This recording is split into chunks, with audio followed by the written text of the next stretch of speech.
के तेल अवीव शहर में गुरुवार शाम बड़ा हमला हुआ। हमले के बाद पूरे शहर में कोहराम मच गया। चारों तरफ मची अफरा तफरी ये सबूत दे रही है कि कितना बड़ा हमला हुआ था। गोलियों की बौछार के बीच बेकाबू एक शख्स ने कई लोगों को निशाना बनाया। भीड़ भाड़ वाले रेस्टोरेंट और बार वाले इलाके में हुए इस हमले के बाद लोग जान बचाने के लिए इधर उधर भागते नजर आए।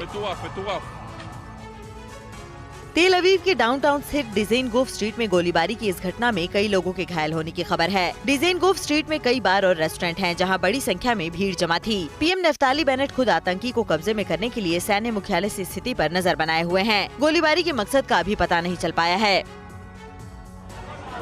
इजराइल के तेल अवीव में फायरिंग कर सनकी शख्स ने कई लोगों को निशाना बनाया। हमले में कई लोगों के घायल होने की खबर है। अटैक के बाद तेल अवीव हाई अलर्ट पर है। करीब 1000 पुलिसकर्मी और IDF जवान तैनात कर दिए गए हैं। लोगों को घरों के अंदर रहने के लिए कहा गया है और पुलिस ऑपरेशन जारी है।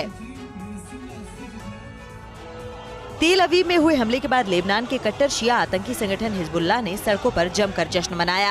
जश्न के जुलूस में बड़ी संख्या में हिजबुल्लाह समर्थक शामिल हुए। इस दौरान लेबनान की सड़कों पर लड्डू बांटे गए। बेगुनाह की हत्या पर मुंह मीठा करने वाले हिजबुल्लाह की इन गतिविधियों से आशंका है कि तेल अवीव में हुए हमले में आतंकी संगठनों का भी हाथ हो सकता है।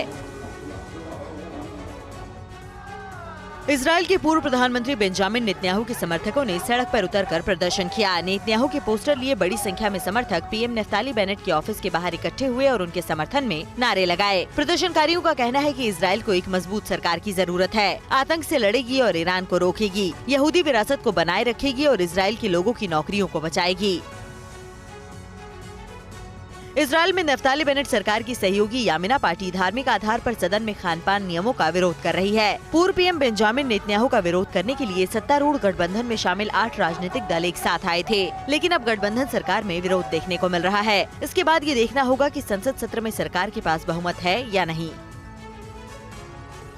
मिस्र में दास्ता से आजादी के अवसर पर इजराइल के लोग एक त्योहार मनाते हैं, जिसमें खमीर रोटी और अन्य खाद्य पदार्थों पर बैन है। लेकिन बेनेट सरकार के स्वास्थ्य मंत्री होरोवित्ज ने ऐसे खान पान की अनुमति दी है, जिसे यहूदी परंपरा को मानने वाले अनुकूल नहीं मानते। हालांकि इजराइल सर्वोच्च न्यायालय ने 2021 में फैसला सुनाया था कि अस्पताल लोगों को ऐसा करने से नहीं रोक सकते।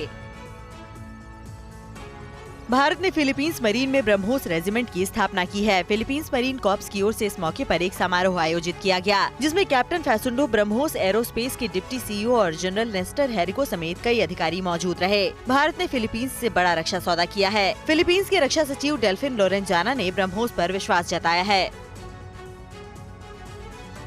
रूस और यूक्रेन के बीच तनातनी से विश्व समुदाय प्रभावित है। इस बीच अमेरिका ने भारत को धमकी दी है कि भारत अगर रूस के साथ गठबंधन करता है तो उसे लंबे समय तक भारी कीमत चुकानी होगी। अमेरिका का कहना है कि भारत रूस के साथ अपने संबंधों को सीमित करे। अगर भारत रूसी हथियारों पर अपनी निर्भरता खत्म करता है तो वो भारत को हथियार देगा।